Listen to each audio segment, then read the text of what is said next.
Waheguru Ji Ka Khalsa, Waheguru Ji Ki Fateh. Welcome to the segment of Khoj Gurbani's a-sabad-a-day. Our recitation today, Dhanasari Bani Bhagtan Ki, compositions of the various Bhagats who are inscribed within the Guru Granth Sahib, and today the composition is of Bhagat Pipaji, who incidentally was a minor ruler of a place in Rajasthan, but he's better known as being one of the contributors to the Guru Granth Sahib and was a follower of Bhagat Kabir Ji. It's a short composition, and I will read it line by line with a literal translation, and then we will reflect on the message. The recitation. Kayau Deva, Kayau Deval, Kayau a-sabad-a-day. Kaya refers to the body, technically, but it implies the body-mind, the apparatus, the psychological, the physio and the psychological apparatus that we inhabit. So what Pipaji is telling us is Kayau Deva, Kayau Deval, Kayau a-sabad-a-day. Deva is the light, wisdom. The light is within the body, he says, and the body is the temple, Kayau Deval, where the Deva is, and within it is the wandering pilgrim, Kayau a-sabad-a-day. Jangam means literally legs, so it indicates motion.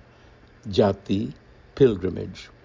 So the wandering pilgrim, the body, the temple, and the light, it is all within the body. Kayau dhup deep naibed, Kayau pujo pati. So these are ingredients that one needs for the ritual of worship called arati. And if you recall, the previous compositions of Senji also address this very traditional way of worship in India, which involves a platter and a lamp, incense, flowers. So what Pipaji is saying to us is that within the body are all the ingredients that you need for worship. And obviously, he's using incense, lamp, and the offering metaphorically. The incense is within you, the lamp is within you, and the offering is within you, as is the petal of the flower. It's all within you, and we will see what he implies by that. Kaya bau khand khojte navnid pai, na kach aebo, na kach jaebo, Ram ki dohai rahao.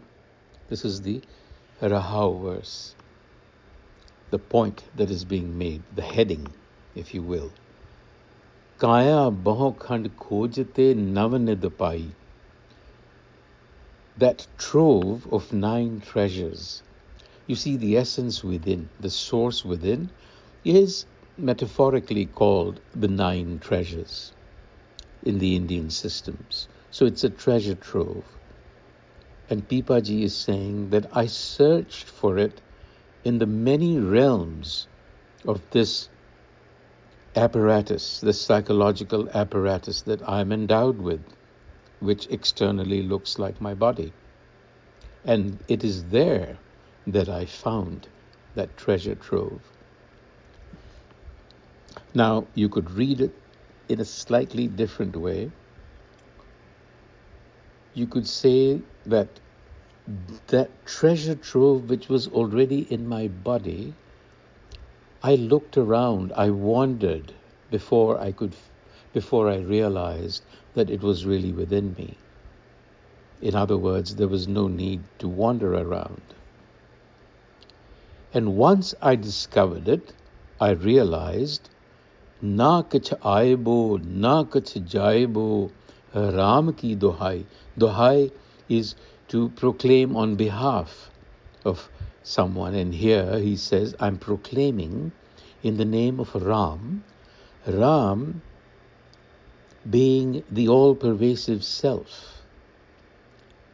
That is the essence of the universe, the ground of our being. So he says, having found that treasure, which we call Ram, I say to you, nothing comes and nothing goes. And we will talk about that too.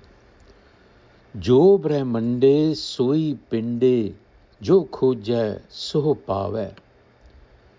Jo brahmande, that one which pervades the cosmos, is the same one that pervades the body. Jo brahmande soi pinde, whoever seeks within discovers it there. Jo khoja so pave. Pipa pranamay, Pipa declares, Param Tat hai, that is the supreme essence. Satgur hoye lakhave. It is through the medium of the Satgur that it reveals itself. So what Bhagat Pipaji is doing is actually making us inward bound. The body, he's telling us, is the microcosm of the universe. As above, so below, suggesting that there is an identity there is a correspondence between the inner subjective universe and the outer space that we think of being out there. The same principle that saturates the universe is equally present in the body field. And that Param Tat, our essence, is a hidden trove. It has to be discovered. It has to be discovered within the layers of lived experience of the body-mind, not in some far-off place. So we realize that the distance is not geographic. And we think it is a distance because external rituals tend to create a sense of separation. I am holding a platter and offering it to a deity that is in the form of a stone idol, and so there is a separation. And so when we conceive of God, quote unquote, the distance seems to be enormous. But Pipaji is telling us, no, it isn't. The distance is not geographic at all. It is egoic. However, you can't traverse the egoic distance without the guidance of the true enlightener, the Satgur. The Satgur for us is Gurbani. Thus, the temple, the body, the lamp, the essence within us, that Navnid, the offering is the incense. The incense is attention. And the seeker, the ego, is the seeker. And it's wandering around. But when it meets the Guru, it's the Satgur.